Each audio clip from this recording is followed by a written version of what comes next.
আসসালামু আলাইকুম। আমন্ত্রণ বাংলা ভিশন সংবাদে আপনাদের সাথে আছি আমি ফাতেমা জান্নাত আইলি। শুরুতেই বিআরবি কেবল সংবাদ শিরোনাম। প্রবাসীদের ভিসা ও আকামার মেয়াদ 24 দিন বাড়ানোর পাশাপাশি মিলেছে সৌদিতে বিমানের ফ্লাইট চালুর অনুমতি। রবিবার খুলছে ঢাকার দূতাবাস। দিনভর বিক্ষোভ ও অবস্থান কর্মীদের। দেশের সব মাধ্যমিক বিদ্যালয়ে ডিজিটাল একাডেমি প্রতিষ্ঠা করা হবে 2030-এর মধ্যে। জাতিসংঘের সাইডলাইনে ভার্চুয়াল ইভেন্টে জানিয়েছেন প্রধানমন্ত্রী শেখ হাসিনা। করোনায় দেশে আরও 37 জনের মৃত্যু। আক্রান্ত হয়ে সেবা না পাওয়ার নজির নেই দাবি স্বাস্থ্যমন্ত্রীর। দ্বিতীয় ঢেউয়ের শঙ্কায় বিশেষজ্ঞরা।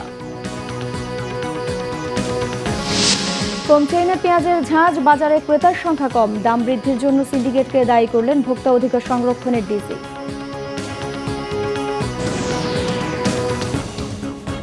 দেখছিলেন বিআরবি কেবল সংবাদ শিরোনাম। এবার বিস্তারিত। পররাষ্ট্রমন্ত্রী ডক্টর একে আব্দুল মোমেন জানিয়েছেন, বাংলাদেশে অবস্থানরত সৌদি প্রবাসীদের ভিসা ও আকামার মেয়াদ আরও 24 দিন বাড়ানোর সিদ্ধান্ত নিয়েছে সৌদি সরকার। গতকাল টেলিফোনে বাংলা ভিশনকে এ তথ্য নিশ্চিত করেছেন তিনি। মন্ত্রী জানিয়েছেন, সৌদি সরকার ভিসা ও ইকামার মেয়াদ বৃদ্ধির পাশাপাশি বিমান বাংলাদেশকে নিয়মিত ফ্লাইট আবারও চালুর অনুমতি দিয়েছে। তিনি জানান, রবিবার সৌদি মিশন খুলবে। যাদের মেয়াদ শেষ হয়ে গেছে তারা বাড়িয়ে নিতে পারবে। আটকে পড়া সৌদি প্রবাসী আন্দোলনকারীদের বিষয়ে বুধবার দুপুরে সাংবাদিকদের সঙ্গে কথা বলেন পররাষ্ট্রমন্ত্রী ডক্টর একে আব্দুল মোমেন। তিনি জানান, প্রবাসীদের ভিসা ও আকামার মেয়াদ 3 মাস বাড়াতে সৌদি সরকারকে অনুরোধ জানানো হয়েছে। বুধবার সন্ধ্যায় পররাষ্ট্রমন্ত্রী জানান, বাংলাদেশের আবেদনে সাড়া দিয়ে আকামা ও ভিসার মেয়াদ বাড়ানোর সিদ্ধান্ত নিয়েছে সৌদি সরকার। আমরা 3 মাসের জন্য চেয়েছিলাম। তারা বলছে যে আগামী ওই যে ছুটির পরেই মিশন খুলবে, তাদের এমবেসি খুলবে। এমবেসি খোলার সাথে সাথে যাদের এক্সপায়ার হয়ে গেছে ভিসা তাদের এক্সটেনশন করে দেবে। আর যাদের আমরা জিজ্ঞেস করলাম ইকামার কি হবে, বললো যে আমরা তো মিশন ইকামা এক্সটেন্ড করি না, তবে এই মাস সফর মাস পর্যন্ত মানে আরো 24 দিন 25 দিন আছে, এই সময়ে যেই যেতে চাবে তার ইকামা আমরা এক্সটেন্ড, এই সফর মাস আমরা এক্সটেন্ড করে দেব। মনে হয় এর মধ্যে আমরা বাকি সবাই পাঠাই। মন্ত্রী জানান, প্রবাসী বাংলাদেশিদের ফেরত নেওয়ার আলোচনায় সৌদি আরব সেদেশে আশ্রয় নেয়া 54,000 রোহিঙ্গার ইস্যু সামনে আনছে। বলছে, আশ্রয় নেয়া রোহিঙ্গাদের ফেরত অথবা পাসপোর্ট না দিলে বাংলাদেশি অভিবাসীদের ফিরিয়ে দেওয়া হবে। ওদের যদি কোনো সময়ে কোনো পাসপোর্ট থাকে তাহলে আমরা তাদের নতুন পাসপোর্ট ইস্যু করব। আমরা এই জন্য একটা কমিটি নিয়োগ করেছি, তারা যাচাই বাছাই করবেন। কিন্তু সৌদি আরবের এরা একটু তাগদা আছে। তারা বলছে তাদের দেশে তারা কোনো লোককে স্টেটলেস চায় না। কিছু বলতে গেলে এই প্রশ্নটা তারা তুলে। এটা বিভিন্ন জুনিয়র লেভেলে কেউ কেউ কি দিয়েছে, আপনার বলছে যে তোমরা যদি এগুলো না নাও কিংবা এদের পাসপোর্ট ইস্যু না করো তাহলে তোমাদের যে এত লোকজন আনতেছি অন্যান্য দেশের থেকে বেশি, আমরা এটা বন্ধ করে দিব। আর তোমাদের 22 লাখ লোক এখানে থাকে, তাদের সম্পর্কে আমরা নেতিবাচক অবস্থান নেব। এদিকে 5 সদস্যের একটি প্রতিনিধি দল প্রবাসী কল্যাণ ও বৈদেশিক কর্মসংস্থান মন্ত্রী ও সচিবের সঙ্গে দেখা করেন। এ সময় মন্ত্রী জানান, প্রবাসীদের এই সমস্যা সমাধানে দফায় দফায় আন্তঃমন্ত্রণালয় সভা করছেন তারা। আমরা কিন্তু ডাইরেক্টলি চেয়েছি কিন্তু এটা কিন্তু সবাই যদি ধরেন কি 2-4 মাসও যদি এক্সটেনশন করে দেয় আপনাদের আকামা বা ভিসা বা যা কিছু আছে, দেন অটোমেটিক্যালি আমরা সমাধানে কিন্তু একটা চলে যেতে পারি। মন্ত্রীর কথায় আশ্বস্ত হলেও প্রবাসীরা বলছেন, চলতি মাসেই শেষ হচ্ছে ভিসা ও আকামার মেয়াদ। তাই ফ্লাইট বাড়ানোর চেয়ে আকামা ও ভিসার মেয়াদ বাড়ানো জরুরি। ইমরুল কায়েস, বাংলা ভিশন, ঢাকা। এদিকে টিকেটের দাবির সঙ্গে ভিসা ও আকামার মেয়াদ বাড়ানোর দাবিতে বুধবারও দিনভর বিক্ষোভ করেছেন সৌদি প্রবাসীরা। এজন্য সৌদি এয়ারলাইন্সের অফিসের সামনে ছাড়াও সংশ্লিষ্ট 2 মন্ত্রণালয় কয়েক ঘন্টা ঘেরাও করে রাখেন তারা। এই কর্মসূচিতে 2 দফায় বন্ধ থাকে কারণ বাজারের প্রধান সড়ক। ছুটিতে দেশে এসে করোনা ভাইরাসের প্রভাবে আটকে পড়েন 50,000-এর মতো সৌদি আরব প্রবাসী। কাজে ফিরতে সৌদি সরকারের অনুমতির পর টিকিটের জন্য ভিড় করতে থাকেন এয়ারলাইন্সের অফিসে। চলতি মাসে শুধু সৌদি এয়ারলাইন্সের 4টি ফ্লাইট রয়েছে। আর 30 সেপ্টেম্বরের মধ্যে ভিসা এবং আকামার মেয়াদ শেষ হতে যাওয়া বিপুল সংখ্যক প্রবাসী টিকিট না পেয়ে শঙ্কিত ভবিষ্যৎ প্রবাস জীবন নিয়ে। সৌদি সরকার মেয়াদ বাড়াবে কিনা এই ভেবে দিশেহারা প্রবাসীরা। আজকে কয়দিনতে আসতেছি, ওদেরকে কোনো হতিস পাই না। এখানে আসলে পরে দেখা করেন কিছু কিছু পাবলিকের তো শুনতে আসি 1 লাখ 1.5 লাখ টাকা টিকিট বিক্রি করে। বাইরে টিকিটগুলো বন্ধ করেন বেচা, আর না হয় আমাদের বৈধ টিকিটগুলো আপনারা ছুটির মেয়াদ 30 তারিখ পর্যন্ত। সরকার ঘোষণা দিচ্ছে 48 ঘন্টার ভিতরে মেডিকেল টেস্ট দিতে হইব। তা আমরা যাবো কিভাবে? আত্মমেয়াদ আছে 7 দিন। ফিরতি টিকিট নিয়ে দেশে আসা প্রবাসীরা টানা 3 দিন অপেক্ষা করছেন। কারণ বাজারে সৌদি এয়ারলাইন্সের অফিসের সামনে কয়েক দফা সড়ক অবরোধও করেন তারা। বন্ধ হয়ে যায় যান চলাচল। টিকিটের দাম বেশি বলতেছে এবং কি টিকিট নিয়ে হয়রানি করতেছে। আমরা কোনো জায়গায় গিয়ে আমরা কোনো ধরনের আশা পাইতেছি না। আপ ডাউন টিকিট লই আইছি, কিছু টিকিট এখানে বিক্রি হয়েছে ট্রাভেলসের মাধ্যমে। এই টিকিটগুলো 2 লাখ 3 লাখ টাকা করে চাইতেছে। আমাদের পক্ষে এই বিষয় দিয়ে যাওয়া সম্ভব। আপনাদের এখানে না দাঁড়িয়ে আমার মনে হয় আপনারা ভাগ হয়ে এই 4টা মন্ত্রণালয় আপনারা মুভ করেন। তারা চেষ্টা করছেন, আপনারা যে তাদের সাথে কথা বলেন তারা আরো আপনাদের বিষয়গুলো অবশ্যই বোঝেন তারা। পরে আন্দোলনরত প্রবাসীদের একটি অংশ যায় প্রবাসী কল্যাণ ও বৈদেশিক কর্মসংস্থান মন্ত্রণালয়ে। বেলা 10:15টার দিকে মন্ত্রণালয়ের প্রধান ফটকের সামনে রাস্তায় বসে পড়েন তারা। ভিসা ও আকামার মেয়াদ বাড়ানোর বিষয়ে সৌদি আরবের সাথে আলোচনার জন্য মন্ত্রণালয়ে দাবি জানান তারা। আকামা শেষ হয়ে গেছে এবং আমরা যদি না যাইতে পারি আমরা সবাই বেকার হয়ে গেছে। মন্ত্রীর কাছে আসছি, সে অবশ্যই একটা ফয়সালা দিবে আজকে আমাদের, এবং 30 তারিখের পর থেকে আমাদের আকামা এবং ভিসার ম্যাচ শেষ। আমরা চাইতেছি আমাদের সবগুলো লোকের আরো অন্তত 3 মাস যত আকামার ম্যাটটা যদি বাড়াই দেয়, ভিসার ম্যাটটা বাড়াই দেয়, সবচেয়ে আমাদের জন্য একটু ভালো হবে, প্রবাসীদের জন্য ভালো হবে। এখানে ভিসার মেয়াদ বাড়ানোর কোনো বিকল্প নেই, এর চেয়ে কোনো বড় বিকল্প নাই। কারণ এই মুহূর্তে 40,000 প্রবাসী যাইতে হলে ম্যাক্সিমাম 2 মাস সময়ের প্রয়োজন। এক পর্যায়ে পুলিশ বুঝিয়ে রাস্তা থেকে সরিয়ে দিলেও ঘণ্টা 2 পর আবারও প্রধান ফটকের সামনে অবস্থান নেন প্রবাসীরা। বুধবার সকালে প্রায় একই সময় প্রবাসীদের আরেকটি অংশ পররাষ্ট্র মন্ত্রণালয়ের সামনে অবস্থান নেয়। আর দুপুরের দিকে কারওয়ান বাজারে সৌদি এয়ারলাইন্সের অফিসের সামনের সড়ক আরেক দফা অবরোধ করে তারা। মিরাজ হোসেন গাজী, বাংলা ভিশন, ঢাকা। 2030-এর মধ্যে দেশের সব মাধ্যমিক বিদ্যালয়ে ডিজিটাল একাডেমি প্রতিষ্ঠা করা হবে বলে জানিয়েছেন প্রধানমন্ত্রী শেখ হাসিনা। নিউ ইয়র্কের সদর দপ্তরে জাতিসংঘের 75তম সাধারণ অধিবেশনের সাইডলাইনে digital cooperation action today for future generation শীর্ষক হাই লেভেল ভার্চুয়াল ইভেন্টে তিনি একথা জানান। প্রধানমন্ত্রী বলেন, 2041 সালের মধ্যে উন্নত বাংলাদেশ গড়ার যে যাত্রা, সেখানেই তরুণদেরকে কেন্দ্রবিন্দুতে রাখা হবে। ডিজিটালাইজেশন সরকারের বিভিন্ন পদক্ষেপের কথা তুলে ধরে শেখ হাসিনা বলেন, এই ডিজিটালাইজেশন জনগণকে চেঞ্জ মেকার হওয়ার বিশাল সুযোগ এনে দিয়েছে। চতুর্থ শিল্প বিপ্লবের বিষয়টি বিবেচনায় তরুণদের ডিজিটাল শিক্ষায় আরও এগিয়ে আসতে হবে। প্রধানমন্ত্রী বলেন, সারা বিশ্বে ডিজিটাল সেবার শক্তি কতটা তা কোভিড-19 মহামারীতে প্রকাশ পেয়েছে। একই সঙ্গে বিশ্বের ডিজিটাল বৈষম্য উন্মোচন করেছে। কোভিড-19 মহামারীতে ডিজিটাল বৈষম্য উন্মোচন হয়েছে উল্লেখ করে প্রধানমন্ত্রী এই বৈষম্য দূর করার উপর গুরুত্ব আরোপ করেন। As we set to transform Bangladesh into an advanced economy by 2041, we wish to place our younger generation at the center of this transformative journey. Keeping this in mind, I would like to make the following pledges. Establish digital academy and centers of excellence in every secondary school of the country by 2030, considering emerging job markets led by the fourth industrial revolution. করোনায় দেশে একদিনে আরও 37 জনের মৃত্যু হয়েছে। এ নিয়ে মৃতের সংখ্যা দাঁড়ালো 5044 জনে।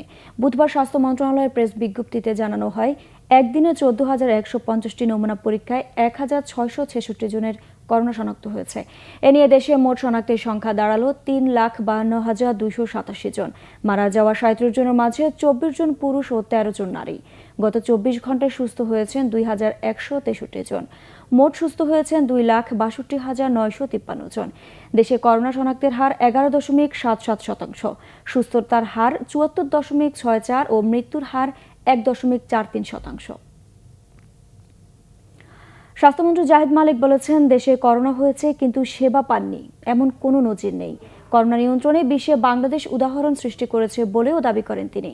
নতুন করে লকডাউনের সিদ্ধান্ত এখনো হয়নি। সবচেয়ে কার্যকর ভ্যাকসিন সরকার গ্রহণ করবে বলেও জানান মন্ত্রী। বঙ্গবন্ধু শেখ মুজিবুর রহমানের জন্মশতবার্ষিকী উপলক্ষে ঢাকা মেডিকেল কলেজ হাসপাতালের উন্নত ও সম্প্রসারিত সেবা এবং বেশ কয়েকটি উন্নয়নমূলক কাজের উদ্বোধনী অনুষ্ঠানে স্বাস্থ্যমন্ত্রী জাহিদ মালেক বলেন, সঠিক সময়ে সঠিক সিদ্ধান্ত নেয়ায় করোনার ভয়াবহতা থেকে রক্ষা পেয়েছে দেশের মানুষ। কোনো ব্যক্তি করোনা হয়েছে সে সেবা পায়নি, এই ধরনের নজির বাংলাদেশে নাই। বাংলাদেশের রোগীদেরকে তাঁবুতে থাকতে হয় নাই, যেটা আমেরিকায় থাকতে হয়েছে, ইউরোপে থাকতে হয়েছে এবং চায়নাতেও থাকতে হয়েছে। বাংলাদেশের চিকিৎসার প্রোটোকল, ট্রিটমেন্ট প্রোটোকল, আমি মনে করি বিশ্বমানের। যে ভ্যাকসিনটি কার্যকর হবে এবং যে ভ্যাকসিনটি আমরা সঠিক সময়ে পাবো, আমরা সেই ভ্যাকসিনটি আমরা গ্রহণ করব। আসছে শীতে করোনার প্রাদুর্ভাব বাড়তে পারে এমন শঙ্কার বিষয়ে সরকার সজাগ বলে মন্তব্য করেন মন্ত্রী। বলেন, আবার লকডাউনের বিষয়ে পরিস্থিতি অনুযায়ী ব্যবস্থা নেওয়া হবে। লকডাউনের বিষয় এটা জাতীয় পর্যায়ের একটি সিদ্ধান্ত। এই বিষয়ে এখনো কোনো আলোচনা হয়নি। যথাসময়ে এটা আমরা বলতে পারবো। স্বাস্থ্য মন্ত্রণালয় যেখানে দুর্নীতি আছে সেখানেই আমরা ব্যবস্থা নিচ্ছি এবং আগামীতেও যেখানে দুর্নীতি আমরা খবর পাবো, আমরা যা যা আইনানুগ ব্যবস্থা আছে সেটা আমরা গ্রহণ করব।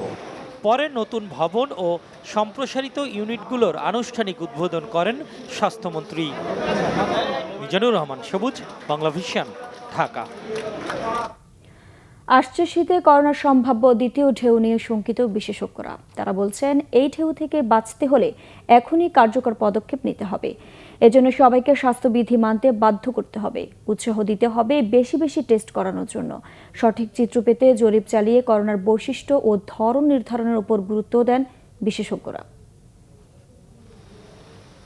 বেশ কিছুদিন ধরেই দেশে কমছে করোনা শনাক্তের হার।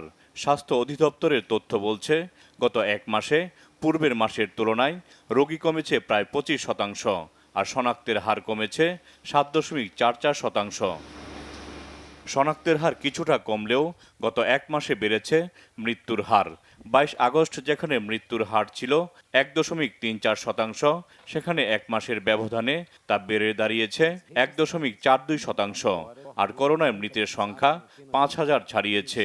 দেশে করোনার যখন এমন পরিস্থিতি, তখন বিশ্বের বিভিন্ন দেশে শুরু হয়েছে করোনার দ্বিতীয় দফা সংক্রমণ। শীতকালে হয়তো করোনার সংখ্যা বেড়ে যেতে পারে, কোথাও কোথাও এখন আবার দ্বিতীয় ওয়েভ দেখা যাচ্ছে, বিশেষ করে ইউরোপিয়ান কান্ট্রিগুলোতে। সেই সব চিন্তা করে বাংলাদেশেও এক ধরনের সতর্কতামূলক ব্যবস্থা নেওয়ার জন্য বলা হচ্ছে।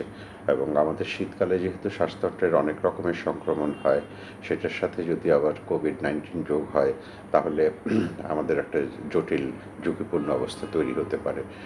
সংক্রমণের দ্বিতীয় পর্যায় শুরুর আগেই কঠোরভাবে স্বাস্থ্যবিধি মেনে চলতে মানুষকে বাধ্য করা সহ প্রয়োজনীয় পদক্ষেপ নিতে সরকারকে পরামর্শ দেন জনস্বাস্থ্য বিশেষজ্ঞরা।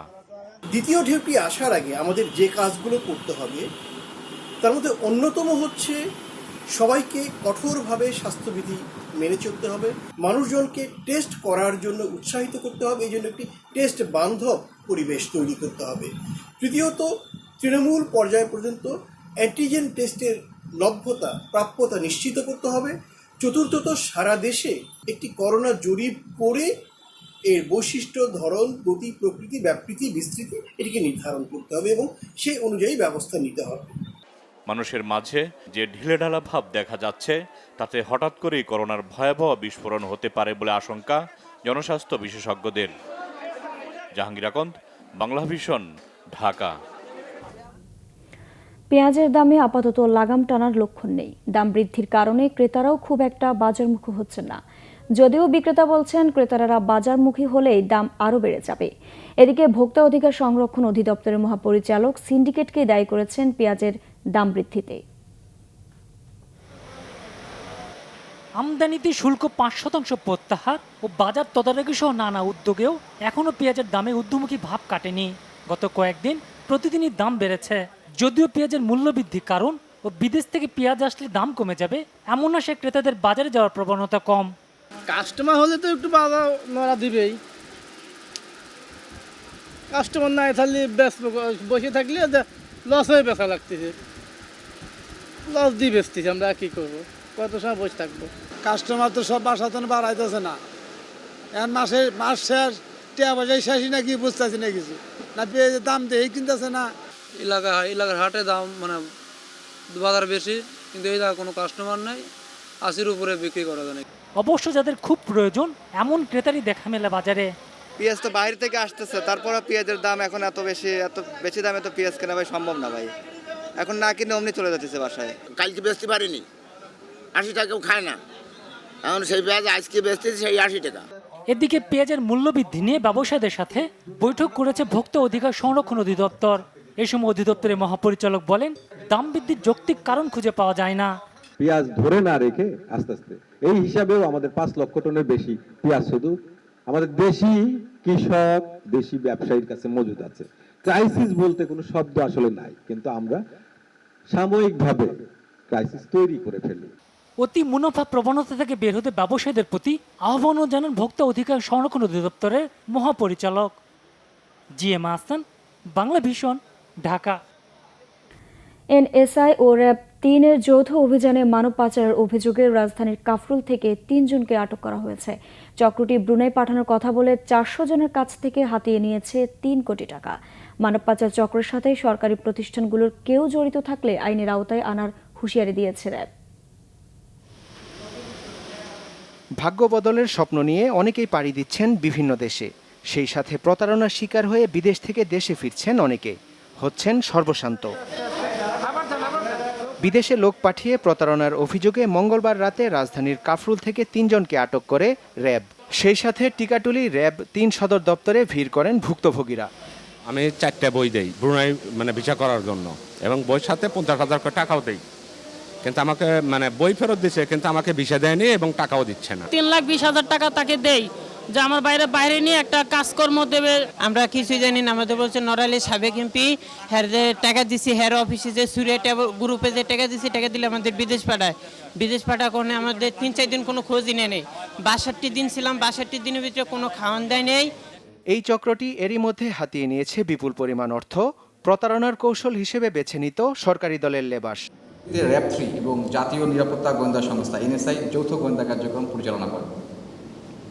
উক্ত গোয়েন্দা কার্যক্রম পরিচালনা করার পরে আমরা দেখতে পাই যে এই পাচার চক্রের মূল হোতা মেহেদি হাসান বিজন এবং আবদুল্লাহ আল মামুন অপুর অন্যতম সহযোগী হচ্ছে আজকে আমরা যাকে গ্রেফতার করেছি শেখ আমিনুর রহমান হিমু। লোকজন বড় ধরনের প্রতারণা করে, তারা সবসময় সরকার দলীয় একটা লেবাস নেওয়ার চেষ্টা করে। এই ক্রাইমের সাথে পুলিশ বাহিনী কেন, বাংলাদেশের সরকারি যে কোনো সংস্থা, যে কোনো ব্যক্তি যদি সংশ্লিষ্ট পাওয়া যায় তার বিরুদ্ধে সরকারি আইন চলবে। এখন ওকে তো বাংলাদেশে যে লোকগুলো তাকে সাপোর্ট করতো তার মধ্যে মোস্ট ইম্পর্টেন্টলি কাজ করেছে হচ্ছে এই আমিনুর রহমান হিমু। অন্যের রিক্রুটিং লাইসেন্স দিয়ে বিদেশে লোক পাঠিয়ে প্রতারণা করত চক্রটি বলেও জানায় র্যাব। রিয়াদ তালুকদার, বাংলা ভিশন, ঢাকা। সংবাদ শেষ করব বিআরবি কেবল শিরোনামগুলো আরেকবার জানিয়ে।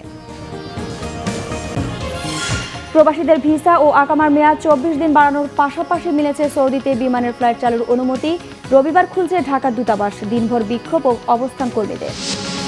দেশের সব মাধ্যমিক বিদ্যালয়ে ডিজিটাল একাডেমির প্রতিষ্ঠা করা হবে 2030-এর মধ্যে। জাতিসংঘের সাইডলাইনের ভার্চুয়াল ইভেন্টে জানিয়েছেন প্রধানমন্ত্রী শেখ হাসিনা। করোনায় দেশে আরও 37 জনের মৃত্যু, আক্রান্ত হয়ে সেবা না পাওয়ার নজির নেই দাবি স্বাস্থ্যমন্ত্রীর। দ্বিতীয় ঢেউয়ের শঙ্কায় বিশেষজ্ঞরা। কমছে না পেঁয়াজের ঝাঁজ, বাজারে ক্রেতার সংখ্যা কম, দাম বৃদ্ধির জন্য সিন্ডিকেটকে দায়ী করলেন ভোক্তা অধিকার সংরক্ষণের ডিসি।